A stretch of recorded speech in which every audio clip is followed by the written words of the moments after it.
For centuries, the Roman legions marched almost unopposed, subjugating peoples, destroying kingdoms, and drawing new borders on the map with the tip of their swords. But not everyone bowed. Not everyone accepted the imposition of the empire in silence. Few people know this, but there was one people who, for years, shamed the legions of Rome before the world. A people who, even without monumental cities, marble walls, or generals with famous names, achieved the unthinkable. They slowed the advance of the greatest empire of antiquity. Have you ever heard of the Lusitanians? Probably not. And that's exactly what makes the story so absurd. Because behind that nearly forgotten name lies one of the greatest enemies Rome ever faced. A people forged in rugged valleys, in the harsh mountain ranges of the Iberian Peninsula, where the soil is dry and the trails hide among rocks and dense woods. They didn't build empires, but they became the nightmare of anyone who tried to build one over their lands. You are about to discover the true origin of the Lusitanians, the protagonists of one of the most remarkable resistances of antiquity. Get ready to uncover the story of a people who challenged the impossible, and almost won. To understand the spirit of resistance of the Lusitanians, we must go back in time, long before the wars against Rome, even before the name Lusitania appeared on any maps. It was a time when the Iberian Peninsula was a mosaic of cultures, tribes, and traditions. In the heart of that territory, between the Douro and Tagus rivers, there was a mountainous, rugged, and almost inaccessible region. There, far from major trade routes and coastal cities, a people were silently being hardened by the very geography around them. The steep mountains and deep valleys protected the region's inhabitants and shaped their way of life. Living there demanded endurance, adaptability, and independence. It was in this environment that the people later known as the Lusitanians by the Romans were born. Their origin traces back to Indo-European migrations that reached the peninsula long before the Celts.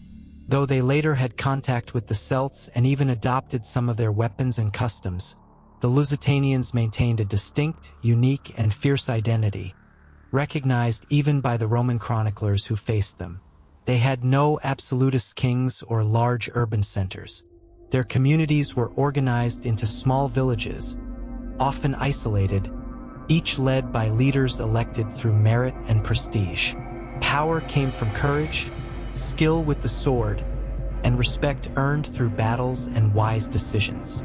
At their core, they were a people of free warriors, where every man was both shepherd and fighter. Physically, they were described as tall, strong, and agile, with intense eyes and bodies shaped by a life of farming and war. They didn't wear heavy armor. They preferred mobility, lightness, speed. Their weapons were simple but effective. Spears, short swords, and, in some cases, slings used with deadly precision. To the Romans, used to the discipline of the legions, the Lusitanians seemed savage. But facing them in battle quickly revealed the truth. There was order in that chaos, tactics in their unpredictability, and a fierce strategy embedded in their freedom. The religion of the Lusitanians also reflected their connection to nature and war. They worshipped deities tied to the elements, animals, and the untamable forces of the natural world. Their rituals, often performed outdoors in sacred places among rocks or forests, included sacrifices and warrior initiation ceremonies. For them, fighting was not just physical, it was also spiritual. Combat was a way to connect with their ancestors and their gods. That's why, when Rome advanced into the peninsula, the Lusitanians saw it as a threat and a desecration of everything they held sacred. The war didn't begin with a declaration, nor with a siege or a massive invasion. It began like so many other stories of resistance, with suspicion, unrest, and fear. When Rome defeated Carthage in the Second Punic War, it marked the beginning of a new era in the Iberian Peninsula. With the fall of Carthaginian power, the south of Hispania was absorbed as an easy prize. Cities once allied with Carthage began flying Roman banners, military roads were opened, and the first garrisons began to spread. The domination came loaded with promises: peace, progress, and civilization. But those who knew Rome up close knew that along with the promises came taxes, exploitation, and the loss of freedom. In 194 BC, the first direct conflicts broke out. But the Lusitanians didn't wait for the enemy to knock at their door. They took the initiative. In small, agile, silent groups, they launched surprise attacks on Roman camps, destroyed newly built roads, and ambushed unprepared patrols. These weren't open battles. They were deep, swift, painful cuts. Strikes that Rome simply didn't know how to block. The landscape was their ally. Dense forests, hidden passages among the rocks, cliffs where enemies vanished into the fog. Everything became shields and traps. While the Romans marched in formation, the Lusitanians attacked like shadows. They struck at night. They would attack and retreat within minutes. They used speed as a weapon and the very terrain as an extension of their bodies. For Roman generals used to the predictability of formal warfare, facing the Lusitanians was like fighting the wind. You feel the impact, but you can't grab hold of it.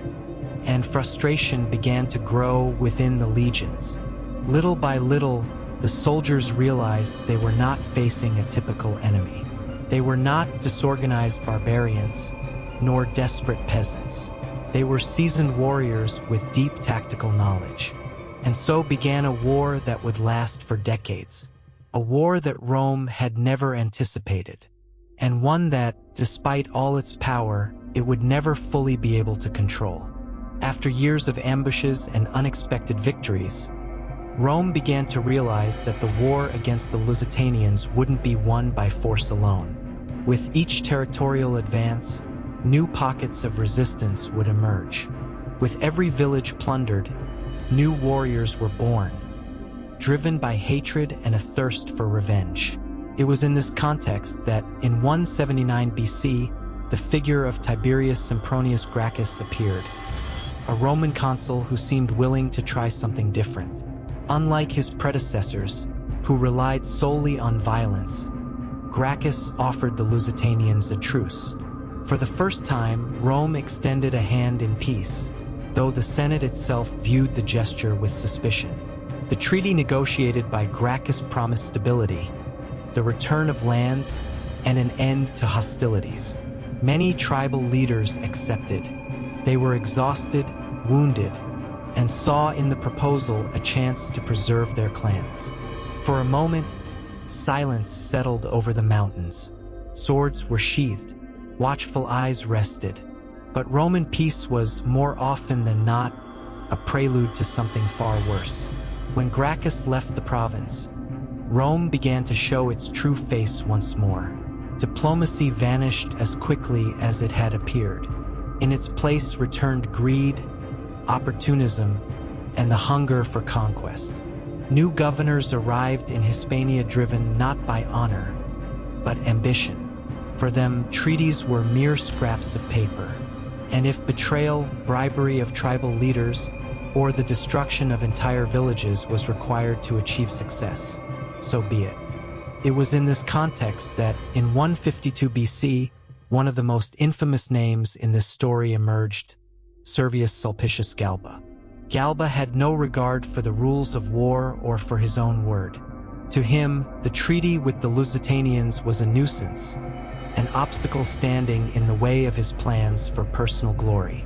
Galba knew exactly how to gain the Lusitanians' trust. He sent messengers with soothing words, promising lasting peace and fertile lands to resettle the survivors. He claimed that Rome recognized the suffering it had caused and wished to make amends. He spoke like a statesman but thought like a predator. He arranged the meeting on neutral ground, far from Roman cities, under the pretext of ensuring safety. But behind every word, there was a trap. The tribal leaders came to the meeting. They arrived unarmed, in good faith. They brought their men, their wives, their children. They were tired, but they believed that perhaps diplomacy still had a chance. And then, at their most vulnerable moment, Galba gave the order. The massacre was brutal, cold, calculated. The warriors were executed without a chance to defend themselves. The women and children were taken as prisoners, treated like merchandise. The land that, for a fleeting moment, seemed blessed by the promise of peace, was stained with blood and betrayal. To the Romans, it was just another step in the long journey of pacifying Hispania. But to the Lusitanians, it was a wound that would never heal, a betrayal that would burn in the collective memory of an entire people, and one that, without Galba realizing it, would give rise to a legend the empire would never be able to erase. From the massacre emerged a silent shadow, a survivor, a man who had lost everything, but never bowed. He was not a king, nor a noble, nor a general, just a shepherd. His name was Viriathus. At the time, few could have imagined that this ordinary man would change the fate of the Iberian Peninsula. Over time, Viriathus began to gather followers. He didn't use force to do it. He earned the respect of other warriors through his composure, his discipline, and his courage. He promised no riches, no glory, only firm leadership and the determination to resist to the very end. For many, that was enough. What had once been a fragmented resistance began to organize. Viriathus understood something other leaders had not, that the clans would only stand a chance if they stood together. And he achieved that unity. He showed that it was possible to face the Romans and even to defeat them. Viriathus didn't use traditional combat methods. His strategy was based on mobility and knowledge of the terrain. He knew every ravine, every hidden route, and used these advantages for swift, deadly ambushes. The Romans had discipline, but he had the element of surprise. It was with these tactics that Viriathus defeated Gaius Vitellius, one of the most experienced generals Rome had sent. Vitellius trusted in his numbers and underestimated the Lusitanians. He walked straight into an ambush. Surrounded with no escape routes, he was killed by Viriathus's men. The defeat was symbolically powerful. It became clear that Rome was facing an enemy who could no longer be dismissed as a mere rebel. From that point on, the resistance gained momentum. For years, Viriathus led a relentless campaign, confronting legions with small, organized groups, attacking fortresses, destroying supply lines, and weakening the Roman presence in the region. Several generals were defeated or humiliated, and Viriathus's reputation grew, both among his people and his enemies. More than an efficient commander, Viriathus became a symbol. To the Lusitanians, he represented their last hope for freedom. With each new battle, the name Viriathus became more feared. The Romans, confident in the might of their legions, found themselves repeatedly humiliated by devastating ambushes, strategic retreats, and tactics that defied everything their war manuals had taught. Between the years 146 and 142 BC, Rome decided to escalate the war. No longer underestimating the enemy, it sent renowned commanders to deal with Viriathus: Fabius Maximus Aemilianus, Quintus Pompeius, and Servilianus. Each arrived with reinforcements, promises of victory, and the confidence that they would finally wipe the Lusitanian threat from the face of the peninsula. But none of them succeeded. With every new campaign Rome launched, Viriathus responded with strategic precision. His men knew the terrain intimately and understood how to vanish into the mountains, only to reappear at just the right moment. When the legions tried to pursue them, they found only decoy camps, misleading trails, and footprints that ended in inaccessible places.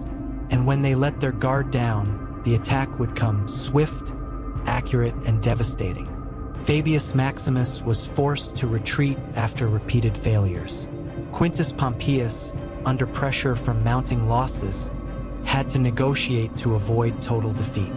Servilianus, who was more aggressive than the others, managed to corner Viriathus at one point, only to be caught off guard by a well-executed counter-ambush that completely reversed the situation in a matter of hours. The legions, demoralized, returned to camp without their former confidence. Rome was beginning to realize it wasn't winning this war. It was losing it. Faced with this reality, Rome made an unprecedented decision. After years of defeats, the Senate authorized the signing of a peace treaty with Viriathus. And not only that, it officially recognized the Lusitanians as allies. The agreement was formalized and ratified by Roman representatives. It was a concession that had seemed unthinkable not long before. Viriathus had achieved what few others had. Not only had he survived Rome's campaigns, but he had forced the empire to acknowledge his leadership. For a brief period, the war ceased. The region returned to silence, and the hills of Lusitania experienced a truce. Viriathus honored the peace treaty with Rome. Even amid uncertainty, he kept his word and avoided any provocation. However, while he upheld the agreement, Rome was already working behind the scenes. Within Viriathus's own circle of trust, the empire found an opening. 3 of his closest emissaries, men who carried his messages and acted as representatives in negotiations, were corrupted. Rome used what it knew best: money, promises, and possibly threats. That was enough to convince them to betray not only their leader, but the future of an entire people. During the night, while Viriathus slept in his camp, the 3 acted. He was murdered in a cowardly fashion, without a fight. He was assassinated by people he trusted, without ever getting the chance to react. The execution was swift and silent, carried out by familiar hands. After the crime, the traitors sought out the Roman consul to receive their agreed payment. But they were met with coldness. The consul looked down on them and summed it all up with a phrase that would echo through the centuries: "Rome does not pay traitors." The death of Viriathus marked the end of an era. With him vanished the only leader capable of uniting dozens of different tribes, coordinating a resistance that had withstood the greatest empire in the world for years. Tautulus was chosen as his successor. He tried to reorganize the fighters and keep the movement alive. But he didn't have the same prestige, nor the respect Viriathus inspired. He lacked the strategic leadership, the charisma, and the authority earned in battle. His effort wasn't enough. Before long, the Lusitanians returned to their former state. Isolated groups without coordination, each fighting on its own. The unity that had been built with such effort fell apart, and the resistance began to collapse. In the following decades, small pockets of resistance still persisted. Some took refuge in the mountains. Others struck in silence, like distant echoes of past rebellion. But the strength was no longer the same. And when Julius Caesar emerged as a young commander during the Hispania campaigns, he found the last dying breaths of that resistance. With his relentless ambition, Caesar swept away what was left. He built roads, fortresses, reorganized the provinces, and consolidated Rome's total control over the region. It was the end. The story of the Lusitanians showed that even the greatest empire of antiquity struggled to subdue a people who valued their freedom above all. For years, Rome faced defeats, humiliation, and was forced to admit that, in Lusitania, conquest would not come easily. Viriathus turned the resistance into a true military campaign, united tribes, and created a movement that Rome could only defeat through betrayal. His leadership became one of the greatest symbols of resistance ever recorded against Roman rule. Now, we want to hear from you. If you were in the Lusitanians' place, would you have kept fighting or accepted peace with the empire? Let us know your answer in the comments. And if you enjoyed this story and want to see more epic content like this, don't forget to like the video and subscribe to the channel. In the video now on screen, we reveal the secrets of Scipio Africanus, the general who defeated Hannibal and saved Rome. See you in the next video.